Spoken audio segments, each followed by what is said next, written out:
তারা উভয়ই সমাজের এই প্রচলিত জাহিলিয়াতের বিরুদ্ধে লড়াই করেছে। ইব্রাহিম আলাইহিস সালামকে আগুনের পরীক্ষা দিতে হয়েছে, তাই না? আর নবী সাল্লাল্লাহু আলাইহি ওয়াসাল্লামকে বললাম 15টা গালি খেতে হয়েছে, 16 বার হত্যা করার চেষ্টা করা হয়েছে। ইব্রাহিম আলাইহিস সালাম বলতেন হাসবুনাল্লাহু ওয়া নি'মাল ওয়াকিল।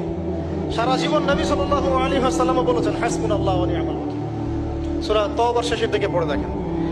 ইব্রাহিম আলাইহিস সালামকে শেষমেশ ওই এলাকার সমাজ ছেড়ে চলে যেতে হলো ওই যে বাইতুল মাকদাসের ওখানে। ঠিক একইভাবে মুহাম্মদ সাল্লাল্লাহু আলাইহি ওয়াসাল্লামকে 13 বছর জুলুম সহ্য করার পরে চলে যেতে হলো মদিনায়। মিল আছে? ইব্রাহিম আলাইহিস সালামের সাথে কেউ নাই, তার স্ত্রী সারা আর এক স্ত্রী হাজেরা। মুহাম্মদ সাল্লাল্লাহু আলাইহি ওয়াসাল্লামের সাথেও খুব বেশি মানুষ নাই, গুটি কয়েক কিছু সাহাবী।